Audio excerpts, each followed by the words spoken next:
The retirement savings plan is a great introductory way to begin investing. And so we are learning more and more about how to master money. And love that book, Psychology. Welcome. No, God is so good. These will change your life.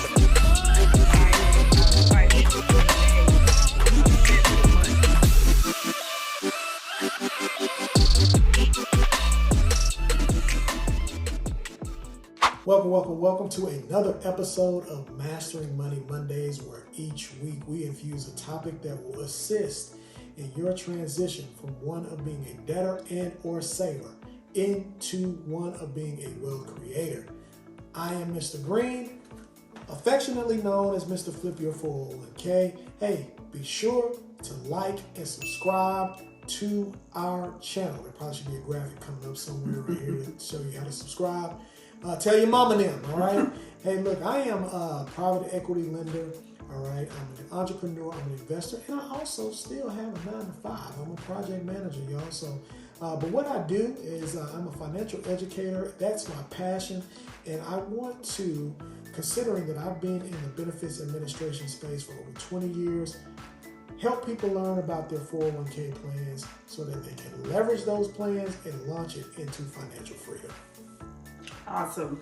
Well, my name is Cynthia Pete. I am a real estate investor. I have done wholesaling, I have done fix and flips, and right now I'm working to build my rental portfolio. I'm also a private money lender, so if you enjoy fixing and flipping, have fun. If you enjoy our building properties from the ground up, I will lend to those investors for them to fix and flip or to build a new house. In addition, I also have a day job. I'm an IT project manager. I believe I am called to be a financial freedom fighter. I love freedom. I love to fight, but I fight for you, not against you. But specifically, I have a heart for the area of finances where I think we as the middle class have to expand and evolve beyond just managing money into mastering money and creating wealth. Awesome. So, hey, look, this is episode 9, right? Why do we have Mastering Money Mondays? It's simple. We've been taught how to make money, right? We've been taught how to manage money, but we have not been taught how to master money. So, as we, Cynthia and I, are learning under mentorship, under networking, how to master money, we're pouring back into community because we're all on this financial journey together. In the words of Frankie Beverly and Mays, we are one. No matter if you dumb, we are one. Hey, we're going to educate each other even if we are not educated, okay? That's what we're going to do here. So episode 9 is Wealth Creation Foundation, Wealth Creation Formula. The thing about it is I think people think that this thought of wealth creation is difficult, not understanding that there is an actual formula and a system to it. And the sooner that you begin to pattern yourself with habits, with action within the system, the more you can begin to progress down that path of wealth creation. So we want to talk about wealth creation formula, wealth creation foundation, what that is exactly. So Cynthia, what is a wealth creation foundation? Yes. And so oftentimes we talk about mastering money on here, but let's not forget the basics, right?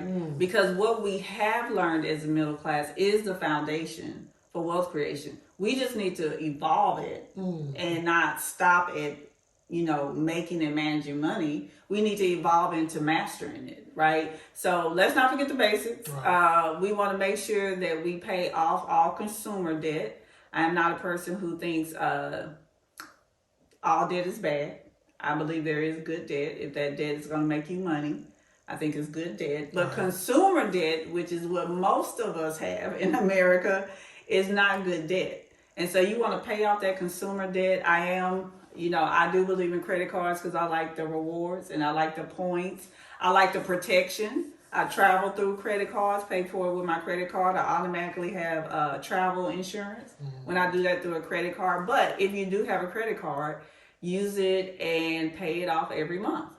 Don't go out and buy, I don't know, clothes and purses and furniture, and then you don't have enough to pay the card off at the end of the month. And when you say pay the card off, I wanted to talk about that. I think at least the individuals that we both interact with that's in that credit space, they're specific about when to pay that off too. I think, That's right? a great point. So Yes. I think they want to encourage to pay it off by the statement date. Is that correct? Yes, pay it off a couple of days before the statement date, which I had to learn because I called a credit card company and they told me I need to pay it off by the due date, which was wrong. But when shout out to Kosha, fire when it comes to debt and credit card and Right. building credit.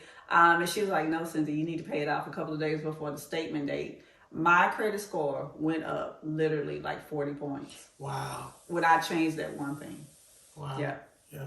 So the point is debt management, right? Yes. Debt management, paying off, paying down that consumer debt. debt. I mean, especially if your debt is greater than 30% utilization, man, you gotta get it under there. But for me personally, right now, I think I'm at like 10% utilization. I do not like any consumer debt hovering over me, so I gotta get better, y'all. Y'all don't judge me. I'm still indebted, but I'm getting there. All right. So Actually, some people do say 10%. Him 500, he says 10%. consumer. Okay. Well, He's very conservative. He's like 10%, not 30. I love that. Hey, look, man, that's a man after my own heart right there. And shout out to him, 500. So debt management. Okay, what now? As we're building, because what we're doing is building the house, the foundational house, right? To wealth creation. So we talked about debt management. The next is savings, right? And we Yes. talked about this in previous episodes. Is emergency savings, having enough money stashed away in a savings account in case an emergency comes up. So again, we want to pay that debt off first, and then once we pay that debt off, that extra cash that we now have as a result of paying that debt that's coming in every month, we can now start saving up that 3 to 6 month threshold of emergency savings. So that would be the next Yes. layer to the foundation. Okay. Then what comes next? We want to start investing, right? Yes. In So- your retirement. In your retirement, You want to yeah. do fun. Remember, you got to take care of, I got to take care of 65-year-old Cynthia. I got to take care of 55 and 60-year-old Cynthia. So you definitely want to invest in your retirement. Yeah. And that's a good introduction. Retirement, well, what I tell people all the time in my space is because we have been, groomed a certain way coming up, the retirement savings plan, I think, is a great introductory way to begin investing. Yes. I mean, for some, I'm not saying for all, but if you're an employee, if you haven't invested before, this is a great opportunity because what you can learn through saving through your employer is your risk tolerance. You can learn about market trends. You can learn about savings and budgeting because what you're doing is trying to figure out how much you can do and when. So that is it's a savings and budget element to that as a result. And those foundational lessons that you learn through saving through your employer can actually help you as you expand your portfolio. Absolutely. I totally agree with that because most of us in the middle class, we don't understand investing. I didn't. I just had, like we said, like what we know right now is not to be dismissed.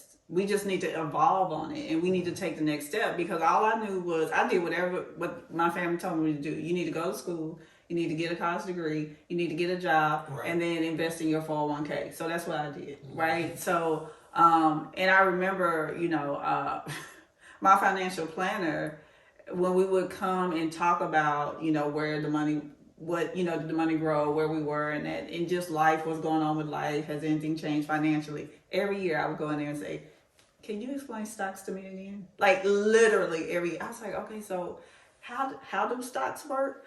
And when I started, I had a very low tolerance. But as I began to gain knowledge, my low tolerance was because I didn't have an understanding. That's a great point. Yes. And so I was like, oh no, I am risk averse. But once I understood, then I, I was like, oh no, all my retirement needs to be in stocks.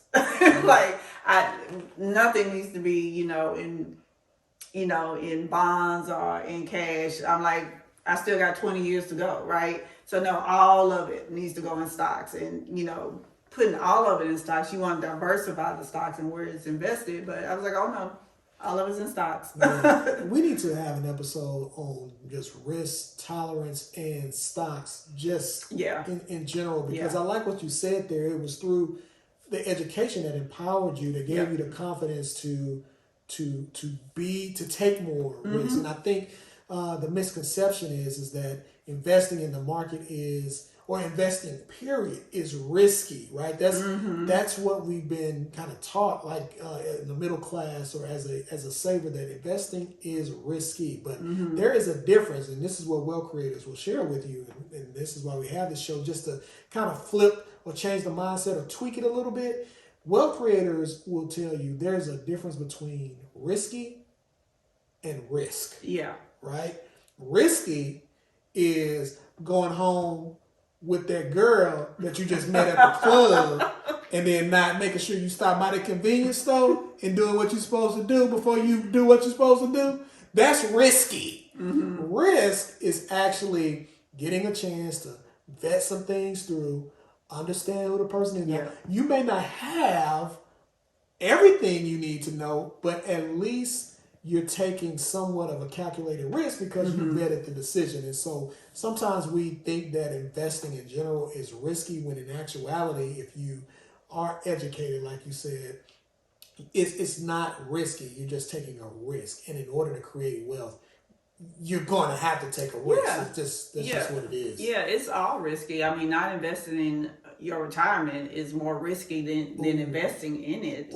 And so also, I think in school we were taught, make an educated guess, when you don't know something, right? And so investing is taking an educated risk, right? So you're educating yourself and then you're taking a risk. The other thing I just want to say is the biggest wealth building tool in this country has been real estate. That's why you hear so many rappers, athletes, and famous people, investing in real estate, right? And also, the stock market might go up and down, but the overarching trend is that it goes up. So even when it drops, it's going to come back up, right? And so you made a good point about the risk. So now that we talked about investment, let's talk about the other pillar to wealth creation, which to me is a underrated brick in the foundation, but to me, I think it's almost the most important, and that's the protection. Yes, it's the protection of your ass sets, right? And you can do this in a myriad of ways. Now, we are accustomed to in our world, in our space, wills, right? Wills through our estate planning, but as you get into having these conversations, we talked about networking in some of our earlier episodes. You start to hear the word trust be invoked more so into the conversation than wills. And there's some reasons behind that we can explain, but you definitely, the bottom line is protect your assets, right? Yeah, definitely. And there's a couple of things that trust does. It takes the risk off you, right? Because it's in a trust, it's not in your name. Right. When you pass away, it is not public knowledge, so now everybody knows.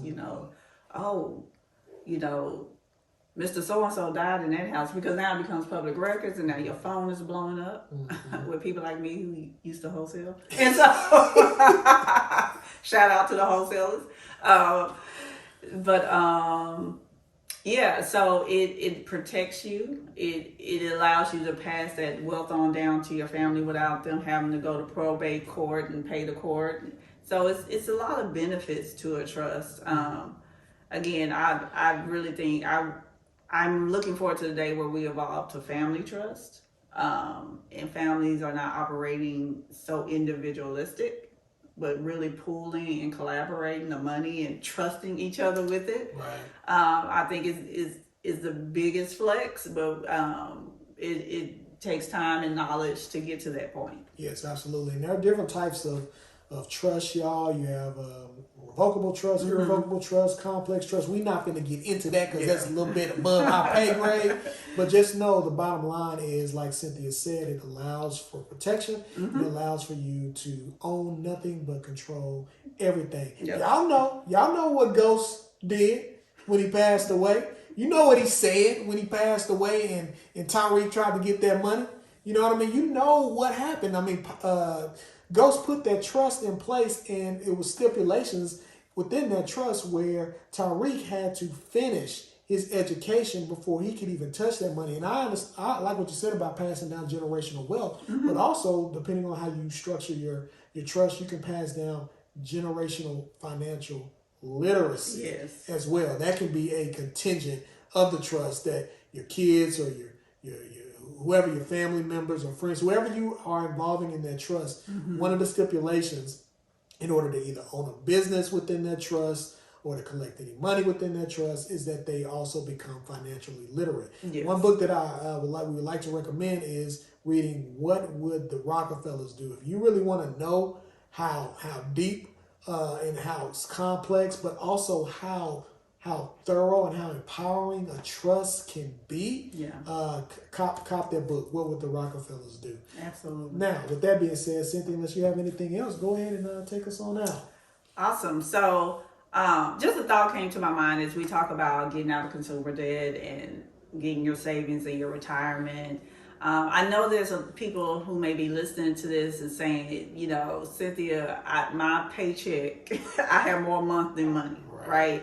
And so I definitely want to be sensitive to that, Absolutely. right? That we have people in the middle class who, especially with the 9% inflation, I was talking to somebody, I have never felt inflation in my entire life, but I feel that 9%. I felt that 9%. I was like, why is everything in the grocery store in increments of 5s and 10s? Like, it's either $5, $10, $15. So I feel it. So I understand. But I want to encourage you that, you know, the first pillar of this is making money.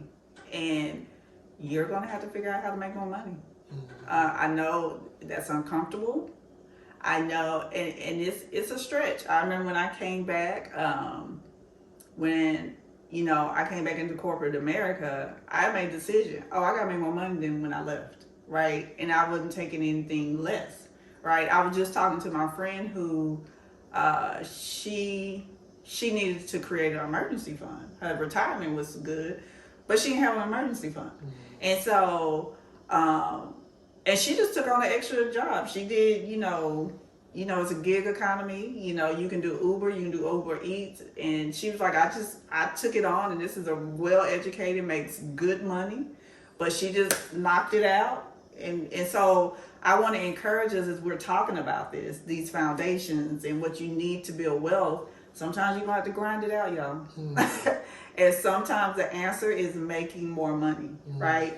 And I know that's uncomfortable and you're going to have to push a little harder and do some different things, but you might need to do that just to get over that hump. So we understand that everybody doesn't have, you know, the paycheck and the money to drop in these buckets. I just want to encourage you. The answer is to make more money. And there's so many avenues to make more money now with social media and the internet. So just want to end with that. So that's perfect. So again, just to encapsulate this one more time, the foundation, right? You have your debt management, right? So managing your debt, taking care of your debt. Then you have your emergency savings fund, right? And then you have your investing. And so the example that we use is, you know, if you're a 9-to-5 employee, you're an employee, you can use your 401k to start and then expand if you so choose. And then since you have some things that have value, you want to protect that. You want to protect your assets. You can do so in a will, but wills can go to probate, and it can take a long time and it can be expensive. And so trust will maybe something else that you can also consider or look into and do some research around. So with that being said, thank you all so much for joining another episode of Mastering Money Mondays. We're here every week, and we wish you much success on your financial journey. And until then, subscribe. Y'all take care. And until next week, we'll see you. Bye.